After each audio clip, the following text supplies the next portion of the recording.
کریم سے ہم نزدیکی اختیار کر لیں، قرآن کو ہم اوڑھنا بچھونا بنا لیں، قرآن ہمارے سرہانوں میں رکھا رہے، ہمارے طاقوں میں سجا کر نہ رکھا رہے، ہماری مائیں، ہماری بہنیں، ہماری بچیاں، ہماری بیٹیاں، ہمارے بھائی، ہمارے چاچا، ہمارے گھر کے لوگ اگر قرآن کریم کی تلاوت کرنے لگے، قرآن کریم کے معنی کو سمجھنے لگے، تو انشاءاللہ قرآن کے ذریعے سے اللہ تعالیٰ قوموں کو اٹھاتا ہے، تو ہم بھی اٹھیں گے، ہماری قوم بھی اٹھے گی۔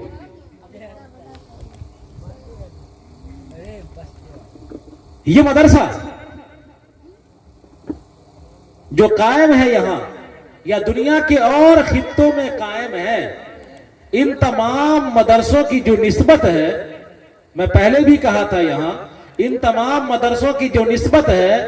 وہ نبی کریم صلی اللہ علیہ وسلم کی جو درسگاہ ہے، جہاں 70 صحابہ یا 250 صحابہ صفہ پر، چبوترے پر بیٹھ کر کے علم حاصل کیا کرتے تھے، اور ان میں وہ بھی تھے جن کو امیر المومنین فی الحدیث کہا جاتا ہے، حضرت ابو ہریرہ رضی اللہ تعالیٰ عنہ اسی صفہ چبوترا پر رہنے والے غریب اور مسکین تھے، جن کا گزر اوقات صدقات اور خیرات پر ہوا کرتا تھا۔ یہ تمام مدرسے اسی کی کڑیاں ہیں۔ اللہ کے رسول صلی اللہ علیہ وسلم جب تک تھے مدینہ میں، تب تک علم کا مرکز مدینہ تھا۔ آپ صلی اللہ علیہ وسلم جب پردہ فرما گئے، صحابہ کرام کا دور آیا، تو حضرت عمر فاروق رضی اللہ تعالی عنہ کے عہد خلافت تک علم کا مرکز مدینہ ہی تھا۔ لوگ مدینہ آتے تھے، یمن کے لوگ آتے تھے، اردن کے علاقے سے، شام کے علاقے سے، ایران کے علاقے سے لوگ جاتے تھے اور مدینہ میں علم حاصل کرتے تھے۔ لیکن جب حضرت علی کا دور خلافت آیا، حضرت عثمان کا دور خلافت آیا، تو علم پھیلنے لگا مدینہ سے، اور مدینہ سے جو علم پھیلا، کوفہ مرکز بن گیا، بصرہ مرکز بن گیا۔ پہلی صدی ہجری میں نصف صدی ہجری تک تقریباً مدینہ ہی مرکز تھا، لیکن کوفہ اور بصرہ مرکز ہونا شروع ہو گیا تھا، اور وہاں لوگ دور دراز سے علم حاصل کرنے کے لیے آ رہے تھے، اور تقریباً 150-200 سال تک کوفہ اور بصرہ علم کا مرکز رہا۔ اس کے بعد علم پھیلنا شروع ہوا، وہاں سے بھی ایک شاخ نکلی مصر کی طرف، مصر کے خطے کو علم نے سیراب کیا، وہاں جامع ازہر جیسی درسگاہ قائم ہوئی، اس کی شاخیں چلتی گئیں، تیونس کی طرف چلی گئی، افریقہ کو عبور کیا، اندلس کے علاقے میں علم کی شاخیں پہنچی، اور صفہ کے چبوترے سے جو فیضان نبوی جاری ہوا تھا، ویسٹ میں جاتے ہوئے، ادھر جاتے ہوئے کوفہ، بصرہ، مصر، تیونس، الجزائر، اور پھر اس کے بعد اندلس اور اسپین کو سیراب کیا۔ اس زمانے میں یہ حال تھا اندلس اور اسپین کا، اور مسلمانوں کے علمی لگن کا، علمی شوق کا یہ حال تھا کہ لوگ واقعہ لکھتے ہیں کہ اندلس اور اسپین میں جہاں قرآن کریم کی تفسیر قرطبی لکھی گئی، امام قرطبی جیسا، ابو حیان اندلسی جیسا آدمی پیدا ہوا، ابن رشد جیسا فلاسفر پیدا ہوا، جس کی نظیر دنیا میں آج تک کوئی قوم پیش نہیں کر سکی ہے، جن کی کتابوں پر سرچ کر کے دنیا کہاں سے کہاں پہنچ گئی۔ وہاں کی تہذیب اور وہاں کا کلچر یہ تھا کہ مارکیٹ میں ایک کتاب بک رہی ہے، ایک عالم دین اس کتاب کو خریدنا چاہتا ہے، کتاب پر بولی لگ گئی، ڈاک لگ گئی، عالم دین کو ضرورت ہے اس کتاب کی، لیکن جتنی بولی یہ بول رہے ہیں، اگلا آدمی اس سے زیادہ میں خریدنا چاہتا ہے۔ یہ بول رہے ہیں مثال کے طور پر 100 روپے، اگلا بول رہا ہے کہ 150 میں ہم لیں گے، اور کتاب والا ڈاک کے بڑھنے کا انتظار کر رہا ہے۔ آخر میں وہ عالم دین نہیں سکا، کتاب دوسرے شخص نے لے لیا،